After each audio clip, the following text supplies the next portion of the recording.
ها يابا، رجعت لكم بالجزء الثاني من الفيديو السبق هذا. الفيديو اللي سبق هذا رجاء تشوفون وتكملون هذا الفيديو، ولكم رجاء اخوي شاركوه هذا الفيديو، شاركوهن الفيديوهات هذه.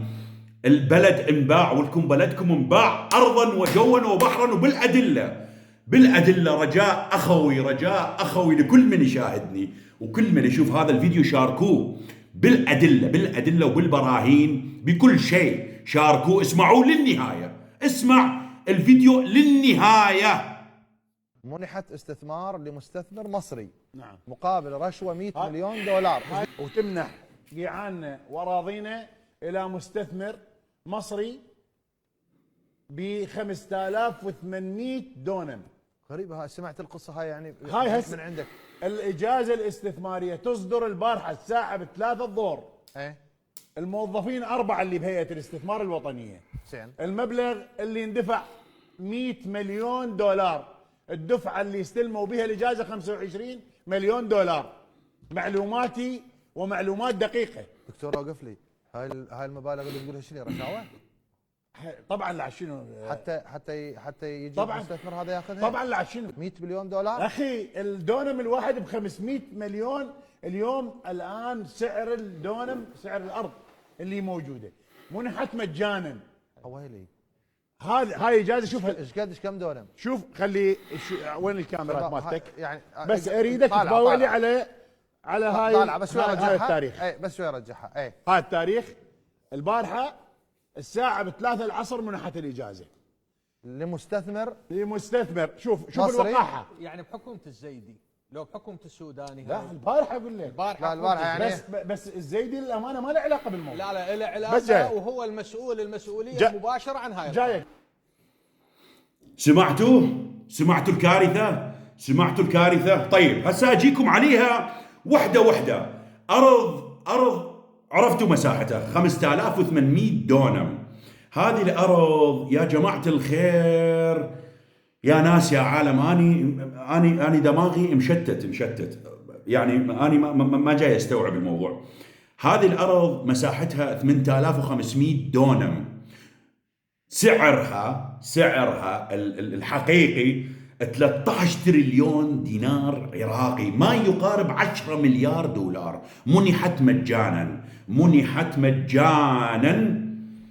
برشوة انطوها. طبعا هذه الصفقة طبعا البارحة مشت، قبل 5 أيام 6 أيام مشت وتوقعت، لكن منحت بزمن السوداني القواد، الكلب ابن الكلب السوداني، مقابل رشوة 100 مليون دولار أخذها السوداني والحاشية مالته.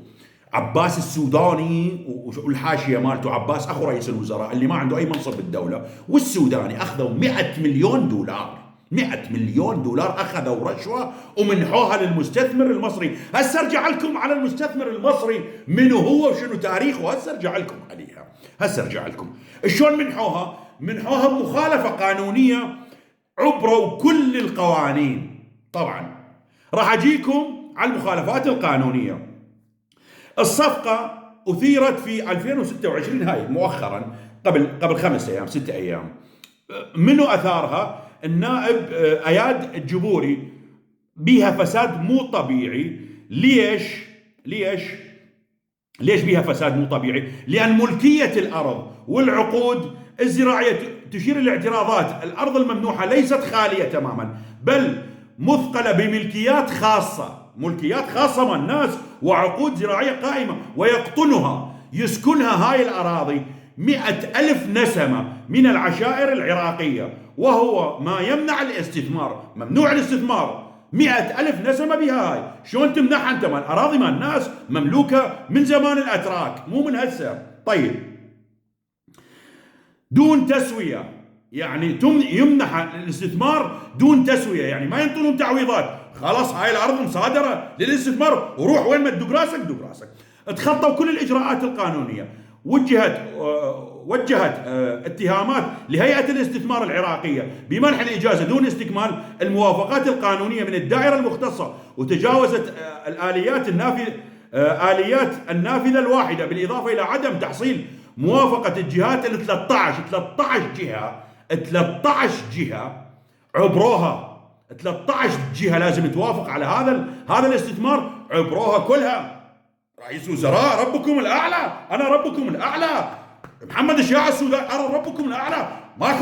ماخذ موافقات، انا ربكم الاعلى. 13 جهه ذات علاقه لازم توافق على هذا كلها، عبرها. انا رئيس الوزراء انا وافق.